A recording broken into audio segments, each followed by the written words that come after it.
C'est bon. Ok, super, j'ai trouvé. Oui, j'avais le rectorat ce matin qui est venu visiter notre établissement parce que j'avais demandé, je suis jeune des DFPT et j'ai des gens au téléphone, on ne se connaît pas. Et ça faisait plusieurs fois que je demandais à les rencontrer. Ils sont venus chez nous ce matin et c'est eux qui ont demandé à visiter et ils étaient ravis et ça nous a arrangé. Et on nous a quand même dit au sujet du PAC, parce qu'on a fait un échange, on a passé presque 1 heure à échanger déjà, que de toute manière, il faudrait consommer l'intégralité des packs avant que les HSE puissent se déclencher. Alors, il y aurait toujours des HSE, mais elles ne seraient plus aussi systématiques. Voilà, il faudrait d'abord consommer les packs.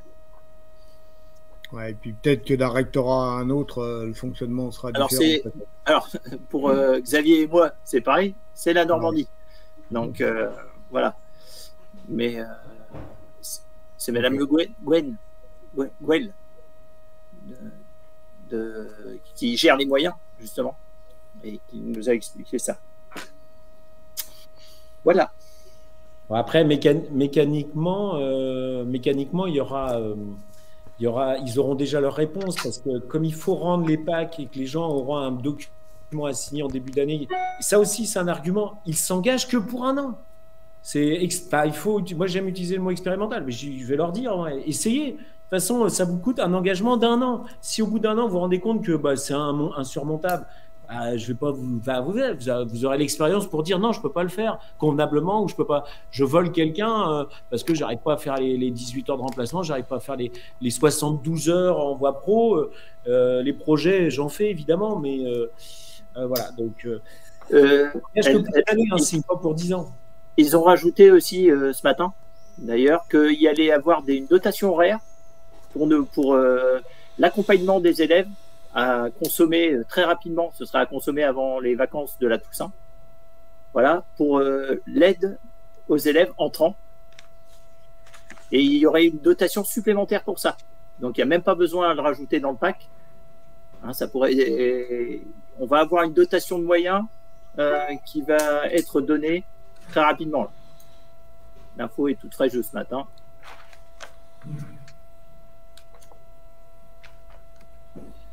Est-ce que ça pose toujours, ça pose certainement plein de questions. Est-ce qu'il y a des gens qui ont des remarques ou qui veulent compléter, ou on passe sur le dernier point, qui est sur la voie professionnelle avec l'école entreprise? Non, c'est que nous, au niveau de l'académie en l'entour, on n'a encore rien reçu. Je crois que ça va être en début de semaine prochaine. Donc ça fait un peu short. On est le 16 juin là, pour mettre tout ça en place. Wow. C'est surtout qu'il faut consulter les équipes. Bah oui. Ça, je peux vous le mettre si vous voulez, mais j'avais filmé, vous le retrouvez peut-être, la visio, le webinaire de la ministre, Grandjean, alors ça, elle n'en avait pas plus parlé, mais enfin, ce qui a été dit quand même dans cette visio, c'est dès maintenant, réunissez les équipes. Donc, il ne faut pas attendre la circulaire. Alors, le problème, c'est réunir les équipes, il faut savoir quoi leur dire, comment le dire, de la manière dont on l'amène. Mais c'est son message, je rappelle, c'était la visio le 11 mai, juste avant de partir en long week-end, jeudi de l'Ascension, je crois. Oui, le message c'était on va. Alors, elle avait dit, vous avez posé 700 questions, vous étiez 3400, on va répondre aux 700 questions, on va vous réécrire. Bon, pour l'instant, elle n'a pas répondu aux 700 questions, il n'y a pas de circulation de documents sur les questions que les gens pouvaient se poser. Mais le PAC, il était préparé à expliquer aux équipes. On a bien fait d'attendre parce qu'il y a eu quand même des documents et des choses qui sont descendues, mais ouais, c'est quelque chose il faut aller voir sur le terrain ce qui va se passer. Ouais.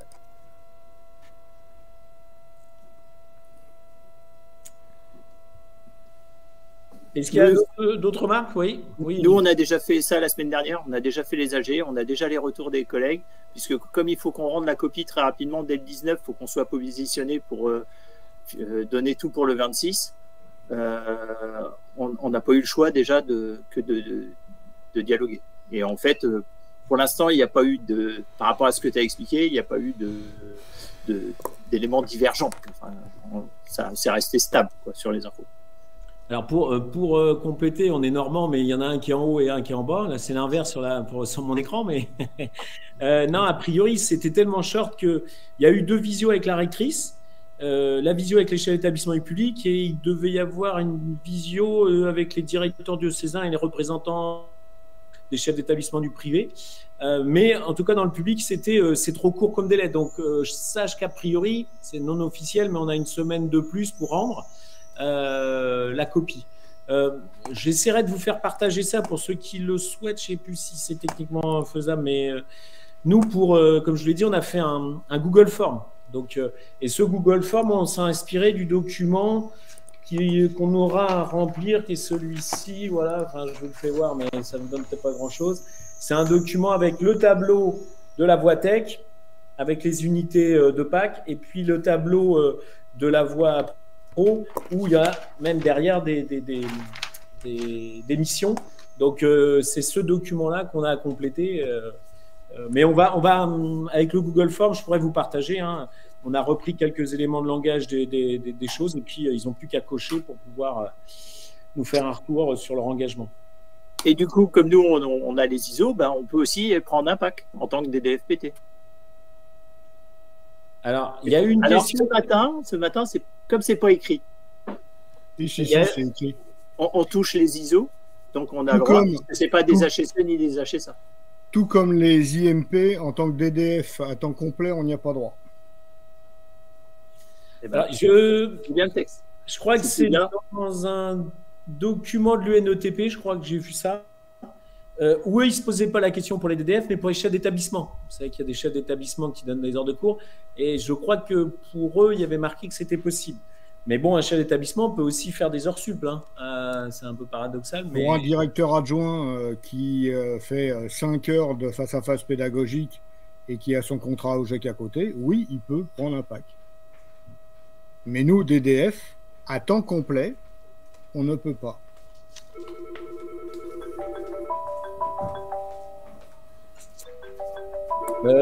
Désolé. Je te coupe ton micro, Thierry, je peux le faire. Donc voilà, c'est pas simple là, la réforme, mais je vous ai mis un document qui sort, qui était un flyer qui a été sorti par l'Éducation nationale. Il est aussi dans le drive de la visio d'aujourd'hui. Il commence bien. Il commence par vous allez être augmenté par l'ISO. Vous allez. Alors. Même c'est pas fini là, ça. Autre point qui peut poser questions et mais bon, ça nous concerne pas, mais c'est juste pour la forme. Dans le premier flyer, ça me fait penser en reparlant de ce flyer-là. Il y a une partie augmentation de la part ISO, mais il y a aussi augmentation des CPE. Mais nous, vous savez bien que nos CPE, ils sont pas éducation nationale, donc. Ça va, à mon avis, bouger dans les statuts de nouveau, au moins en tout cas pour les CPE, parce que moi je serais CPE, je dirais, mais attends, les différences de traitement par rapport au public. Donc voilà, ça c'était une petite parenthèse, mais n'hésitez pas à aller voir ce flyer-là que je vous ai mis de côté. On passe, j'avais fait une slide, mais c'est juste comme je vous vois tous, sinon je ne vous vois pas. Dernier point, c'était sur, comment je veux dire, la voie pro avec la réforme. Je vous épargne tout ce qu'on avait déjà échangé sur la valorisation des stages. Là, c'est officiel, vous avez les sommes. Notez aussi que qu'est-ce qu'on peut dire que je veux à tout prix dire. Les stages, c'est pas très clair. C'est parce que en fait, tout dépend si le jeune poursuit ou ne poursuit pas. Si j'ai bien compris. Alors j'ai appris ça, mais c'est non officiel. Alors c'est toujours embêtant de dire des choses que j'ai entendues un peu. Nous, on a commencé à faire le positionnement des PFMP pour l'année prochaine. Projection, les collègues nous demandent. Et donc, on a intégré en terminale dans la réforme, dit qu'il y a ceux qui vont poursuivre leurs études vers un BTS. Donc, les 4 dernières semaines, si on veut raisonner comme ça, on va faire du renforcement pour les préparer au BTS. Et puis, ceux qui devraient arrêter, donc, pour en déduire qu'ils ne se sont pas inscrits sur Parcoursup, eux, ils pourraient faire 4 semaines de stage. 4 semaines de stage, donc rémunérés, et ça, voilà. Je fais la petite parenthèse par rapport à ça. Ouais. Est-ce que c'est 4 semaines en plus des 22 semaines Oui. Ou est-ce que c'est 4 semaines qu'on retire aux 22 semaines pour ceux qui poursuivent en BTS? Non, c'est 4 semaines de plus. Ça, c'est bien marqué. C'est 4 semaines. Mais je suis, justement, c'est pour ça que je le dis le plus que moi, c'est que dans notre établissement, des fois, il y avait 22 semaines, mais nous, des fois, allez, on en faisait 23 ou 24. J'exagère, mais parce que ça débordait sur les vacances. Et puis, on faisait ça parce qu'il y a toujours des gamins qui partent en décalé. Donc, des fois, eh ben, en faisant, notamment au mois de juin, ça permettait de dire qu'il reste une semaine de plus. De toute façon, ils ne peuvent pas revenir dans l'établissement. On est en pleine période d'examen. Et puis, s'il n'avait pas trouvé son stage, on avait déjà une semaine, on avait déjà gratté de plus. Mais comme on doit les payer, je pense que l'addition elle doit être bonne. C'est-à-dire que c'est 22 semaines plus 4 pour ceux qui poursuivent et non pas ceux qui sont inscrits sur Parcoursup. Parce que moi, je suis gamin, je dis moi, je veux faire un stage. Ouais, mais c'est pas fait pour ça à la base. Donc les histoires de paiement, on peut rajouter que le système n'est pas prêt. Il sera prêt logiquement qu'à partir de janvier. Mais il s'appliquera directement pour les stages commencés en septembre.